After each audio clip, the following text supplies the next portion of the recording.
ఇప్పుడు మనం 2024 సంవత్సరం నూతన సంవత్సరం క్రోధీనామ సంవత్సరం ద్వాదశ రాశుల్లో 3వ రాశి మిథున రాశి వారి జ్యోతిష్యం భూత భవిష్యత్తు వర్తమానం ఎలా ఉందో మన జానకిరామ్ని అడిగి చూద్దామండి.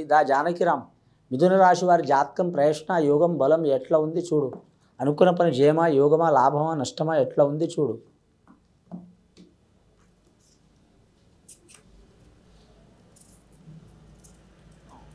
మనుషుల మాట, చదువు, విద్య, ఉద్యోగం, వ్యాపారం, తలించిన పని, అనుకున్న కార్యం మంచిగా చూడు.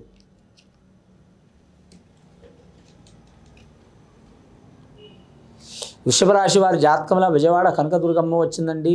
అలాగే మాత్రం అమ్మవారు వాసవి కన్యాక పరమేశ్వరి దేవత వచ్చింది, లక్ష్మీ దేవత వచ్చింది, రాముల వారి కళ్యాణం వచ్చింది. అలాగే వారి పేరు మీద ధనలక్ష్మి దేవత వచ్చింది.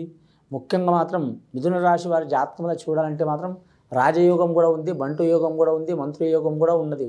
వారికి వారే రాజు ఉంటారు, వారికి వారే మంత్రి ఉంటారు, వారికి వారే బంటు ఉంటారు. 3 గుణాలు ఉంటాయి వారి జాతకంలో.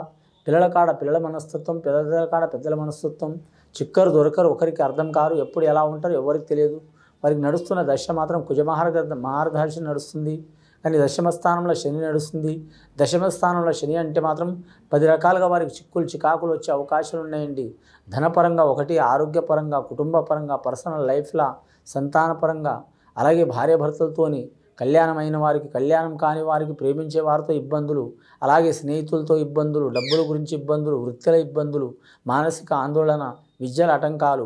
ఈ ఆటంకాలు, చికాకులు వెళ్ళిపోవాలంటే వారికి తప్పకుండా మాత్రం శ్రీరామచంద్రుడు దర్శనం చేయటం చాలా మంచిది. సీతారామాంజనేయ స్వామి దర్శనం చేయటం చాలా మంచిది. భద్రాచలం రామన్న దర్శనం చేసి రావాలండి. కానీ చేస్తే వారికి ఉన్న చికాకులు తొలగిపోయే అవకాశాలు ఉన్నాయి. ఆదాయం వారికి 5 ఉన్నది, ఖర్చు 8 ఉంది. సాయం చేసేవాళ్ళు 4, ఏడ్చేవాళ్ళు 7 వారి జాతకానికి. వారి రాశి ప్రకారం మృగశిర నక్షత్రం వారికి శుభ ఫలితం ఉన్నదండి.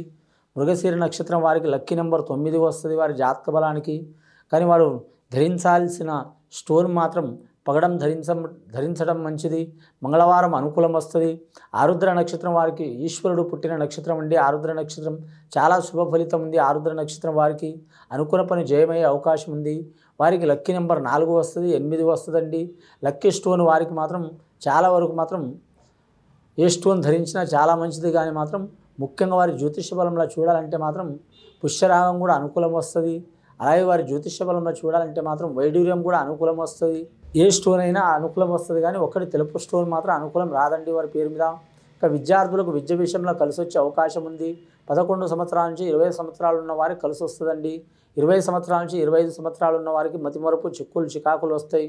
ఇంట్లో చదివితే బయట మర్చిపోవటం, బయట చదివితే ఇంట్లో మర్చిపోవటం, స్కూల్ మారటం, కాలేజీ మారటం, ఉండే ప్రదేశం మారటం తప్పకుండా జరుగుతాయి వారి జాతకంలో. ప్రైవేటు ఉద్యోగస్తులైతే వారు ఏరే వృత్తి చేసే అవకాశం ఉంది.